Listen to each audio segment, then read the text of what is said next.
Salut, moi c'est Sydney. Cela va faire plus de 3 ans que je parcours le monde en quête d'aventure et d'expérience. Alors, sautez dans mon sac à dos et c'est parti.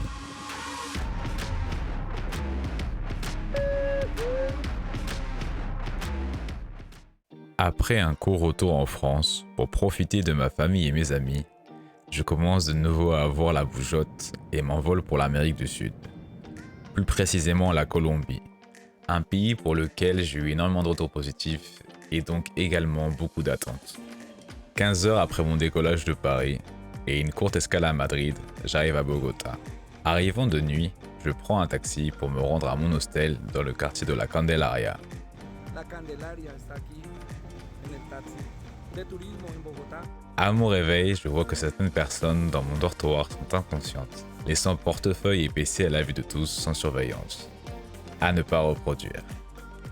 Dans les parties communes, je rencontre un Anglais qui me propose de monter au Mont Serraté pour y admirer la ville depuis ses hauteurs. Ce fut plus compliqué que prévu. Je n'avais pas réalisé que Bogota était la troisième plus haute capitale au monde.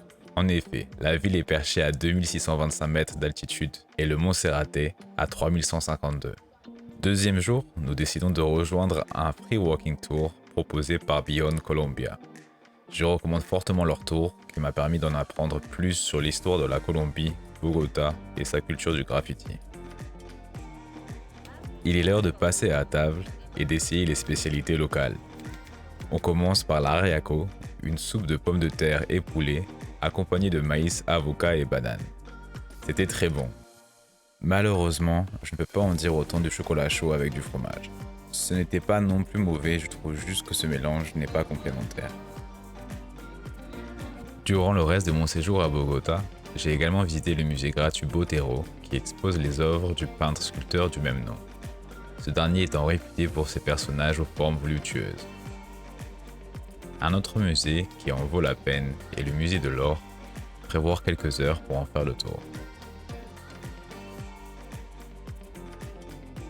Mon séjour à Bogota touche à son terme.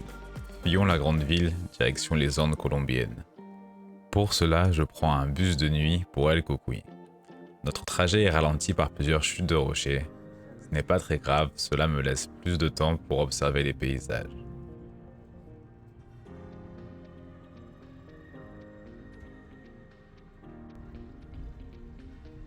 Je vais à mon auberge pour y déposer mes sacs. La gérante est une adorable guide de montagne. Pour 10 € la nuit, je m'offre un peu d'intimité avec une chambre privée, petit déjeuner compris. Je sors dans la ville pour profiter du menu del dia d'un restaurant.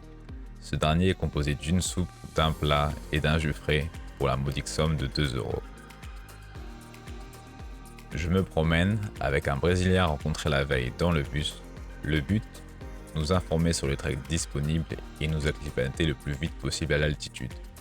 C'est pour cela que nous décidons de nous rendre au Cerro Maoma le lendemain. Autour d'un café, on nous a proposé contre une minuscule compensation de nous déposer au point de départ en Lechero, camion de récolte de lait frais. Tous les jeudis, ce dernier fait également office de marché ambulant. Cela tombe bien, nous sommes jeudi. J'en profite pour acheter un ananas que je partage à l'arrière du camion et je remplis ma gourde avec du lait encore chaud. Listo para caminar. La marche n'a rien de spectaculaire, mais reste agréable. Nous arrivons aux 2 antennes téléphoniques marquant le sommet. Nous rencontrons 2 techniciens venus de Bogota avec qui nous mangeons avant d'entamer la descente. Malheureusement, le temps se couvre et la pluie nous rattrape. Après 3 heures de douche, les techniciens nous dépassent et nous proposent de finir le trajet avec eux à bord de leur pick-up truck. Nous acceptons puis les invitons à partager quelques bières en remerciement. Le lendemain, nous prenons un 4x4 pour nous rendre à 3850 mètres d'altitude, point de départ du trek d'El Pupito del Diablo. Il n'est plus autorisé de dormir dans le parc, ce qui rend les marches un peu plus intenses. Un guide et une formation sont obligatoires pour entrer. Je profite des paysages et de la visite de quelques cervidés.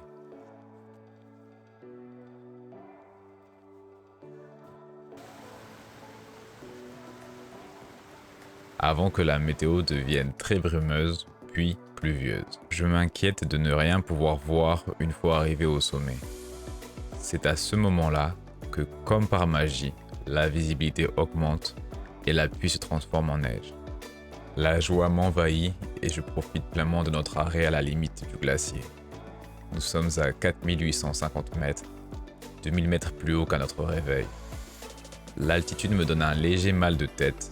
Heureusement, nous entamons notre descente. Le lendemain, je ne trouve aucun groupe auquel me greffer. Je décide donc de patienter, car le coût du guide et du chauffeur est à diviser entre les randonneurs.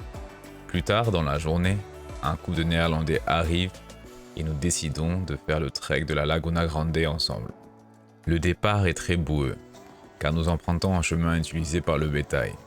La météo se couvre, puis s'éclaircit aussitôt, pour laisser place à une magnifique journée ensoleillée jusqu'aux différentes lagunes et glaciers.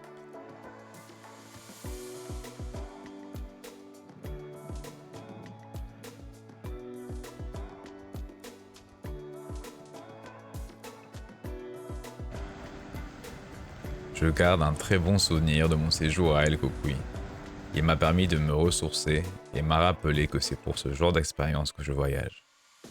Je vous souhaite une bonne journée et vous invite à vous abonner pour suivre la suite de mes aventures colombiennes. À bientôt.